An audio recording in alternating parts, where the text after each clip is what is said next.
America के Alaska में 7.3 तीव्रता का आया भूकंप। अलास्का के कुछ हिस्सों में सुनामी की भी जारी की गई चेतावनी। नवी मुंबई के गाडेश्वर बांध में डूब रहे थे 2 लोगों को पुलिस ने बचाया। गाडेश्वर बांध के क्षेत्र में तैरने गए थे दोनों युवक। मुंबई के मारवे बीच पर समंदर के बीच फंसे 5 लोग, 2 का रेस्क्यू किया गया। अभी भी 2 लोग लापता हैं, उनकी तलाश जारी है। उत्तर प्रदेश के रायबरेली में एक युवक सई नदी में छलांग लगाता हुआ नजर आया। युवक का वीडियो वायरल हुआ। मुंबई में दर्दनाक हादसे का वीडियो सामने आया। समंदर में बह गई एक महिला, कैमरे में कैद हुआ घटना का वीडियो।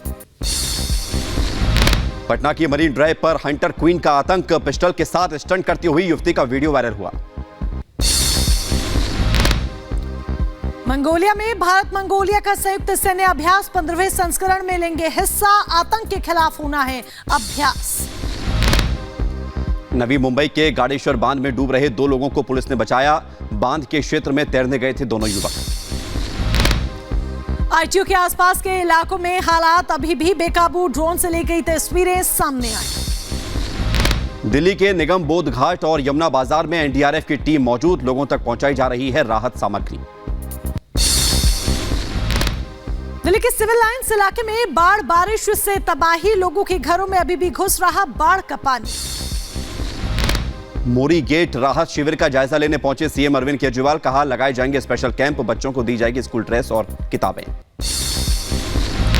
उत्तर प्रदेश के कानपुर में भी गंगा नदी का बढ़ा जलस्तर। सभी घाटों पर पुलिसकर्मियों की तैनाती की गई। लोगों से घाट के नजदीक न जाने की अपील। आगरा में भी लगातार बढ़ रहा है यमुना नदी का जलस्तर। कई जगहों पर पहुंचने लगा है पानी। आसपास के इलाकों में अलर्ट जारी। उत्तर प्रदेश के प्रयागराज में भारी बारिश की वजह से जलभराव की स्थिति। कई इलाकों में घरों तक घुसा पानी। लोगों को आवाजाही में हो रही परेशानी। वो 972 मीट्रिक टन देने पर केंद्र सरकार मजबूर हो गई, लेकिन कहां लानी है, किस किस अस्पताल में जानी है, कौन कौन सी पाइपलाइन है, कहां उसको स्टोर किया जाएगा, क्या किया जाएगा, उसकी कोई व्यवस्था नहीं थी। और कोई क्रायोजेनिक टैंकर या कोई ऐसी व्यवस्था भी हो कि जिसके माध्यम से ऑक्सीजन को लाने ले जाने का काम किया जाए। अस्पताल सेटअप करने हैं, वो डीआरडीओ आके करेगी। तो हर बार दिल्ली को मझधार में छोड़ दो और फिर उम्मीद करो कि नैया पार कोई और ही लगाएगा, क्योंकि केंद्र सरकार की भी सीट ऑफ गवर्नेंस है, तो केंद्र सरकार ही आके अपने आप काम करेगी। हमारा काम तो सिर्फ भड़काऊ भाषण देना और जनता को गुमराह करना है।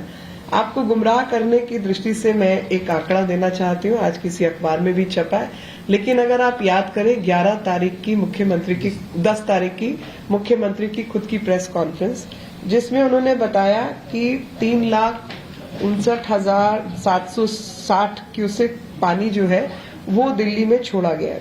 अब आप मुझे बताइए कि पहले की दृष्टि से 78 से 88, 95, 40, 74, 80 सब समय पर, यहाँ तक कि 18 अगस्त 2019 को भी 8,28,000 क्यूसेक पानी छोड़ा गया था। और उसके बाद 19 के बाद आज 23 में जब पानी कम छोड़ा गया है तो बाढ़ कैसे आ गई, इसका जवाब कोई देगा? इसका जवाब केजरीवाल ही दे सकते हैं। और केजरीवाल जी के ऊपर मैं सीधा सवाल उठाती हूँ कि जब कम पानी छोड़ा गया तो दिल्ली में बाढ़ कैसे आई? इसका तो सिर्फ एक ही जवाब जो समझ आता है वो ये आता है कि दिल्ली में जो यमुना की ड्रेजिंग होनी थी, क्योंकि जब पानी बहाव के साथ आता है अन्य राज्यों से और आगे मान लीजिए बे ऑफ बंगाल तक जाता है, बंगाल की खाड़ी तक जाता है, तो रास्ते में बहुत सारी मिट्टी साथ लेके आता है, सिल्ट जिसको कहा जाता है, और उससे भराव होता जाता है, नदी भरती चली जाती है। और इस कारण से लगातार नदी की ड्रेजिंग करना एक जरूरी कार्रवाई बन जाती है, ताकि उसकी आप सिल्ट निकालते रहे, उसकी गहराई बढ़ती रहे, और जैसे जैसे उसकी गहराई बढ़ेगी पानी रोकने की, पानी थामने की कैपेसिटी उसकी बढ़ेगी। तो ड्रेजिंग की अगर हम बात करें तो ड्रेजिंग का फ्लड कंट्रोल का जो बजट है वो 6,800 करोड़ रुपया 6,800 करोड़ रुपया खर्च हुआ है। तो अब मैं जानना चाहती हूँ कि भाई ये 6,800 करोड़ रुपया आपने कहाँ पे खर्च किया है, क्योंकि 6,800 करोड़ रुपया 5 साल यमुना की सफाई पर अगर यमुना दिल्ली सरकार ने खर्च किया है तो वो पैसा कहाँ गया? क्योंकि ड्रेजिंग तो आपने की नहीं, तो 6,800 रुपया कहाँ खर्च हो गया? और ड्रेजिंग नहीं की का जो जवाब है वो इतने कम पानी 3,59,760 क्यूसेक पानी से तो दिल्ली में बाढ़ आ गई।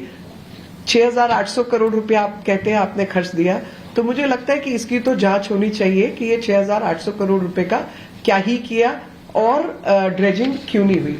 अब ड्रेजिंग नहीं हुई ये आपको पता चलता है इनकी अपनी ट्वीट से।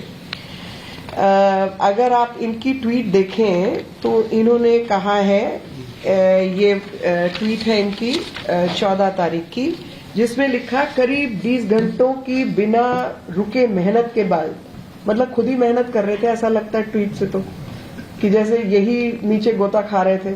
आईटीओ बैराज का पहला जाम हुआ, गेट खोल दिया गया है। मतलब पहली लाइन में आदमी उसको धन्यवाद देता है कि मैं गोताखोर की टीम को धन्यवाद देना चाहती हूँ जिन्होंने गेट खोला। ये कह रहे हैं 20 घंटों की बिना मेहनत के बाद, यानी खुद ही जैसे डुबकी लगा रहे थे। गोताखोर टीम ने पानी के नीचे से सिल्ट कंप्रेसर द्वारा निकाली, फिर हाइड्रा क्रेन से गेट को खींचा गया। जल्द ही 5 गेट खोल दिए जाएंगे। आर्मी इंजीनियर लास्ट में, जो सबसे पहले होना चाहिए वो लास्ट में, कि आर्मी इंजीनियर रेजिमेंट और गोताखोरों का विशेष धन्यवाद। यहां से शुरू होना चाहिए था ना, कि अगर आर्मी इंजीनियर और रेजिमेंट नहीं होती तो आपके से तो खुल ही नहीं रहे थे। और फिर सबसे सोचने वाली बात जो है वो ये है कि गोताखोरा की टीम ने पानी के नीचे से सिल्ट कंप्रेसर द्वारा निकाली।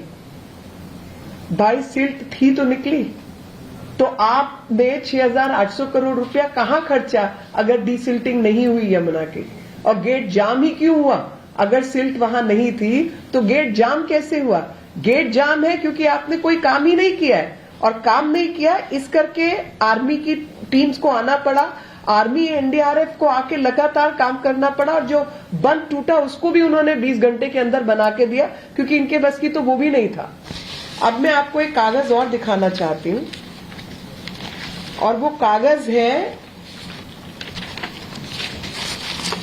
डिस्ट्रिक्ट मैजिस्ट्रेट का।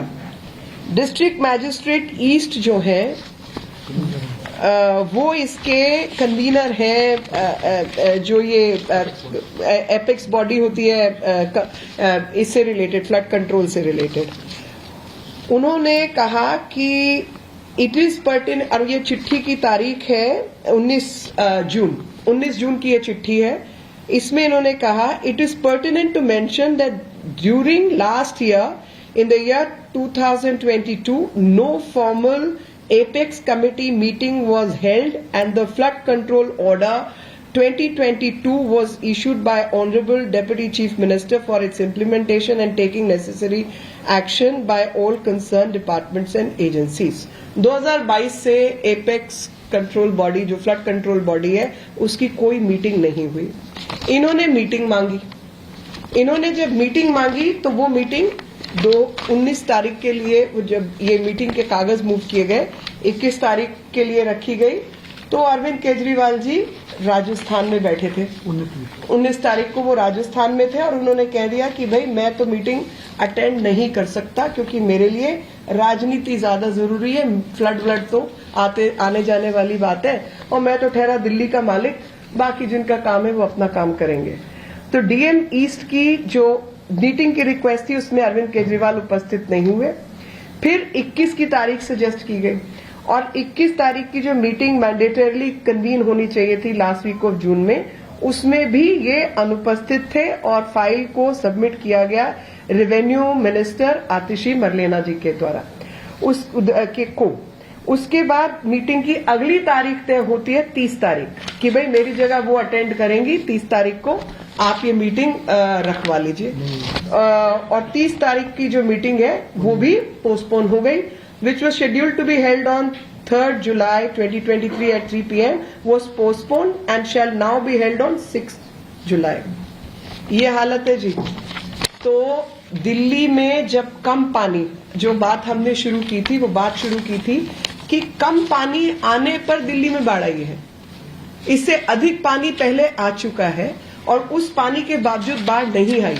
बाढ़ की जो कार्रवाई हुई उसके पीछे जो सबसे बड़ा कारण है वो डिसेंटिंग ना होना और जो लोग को काम पे लगाना था उनको काम पे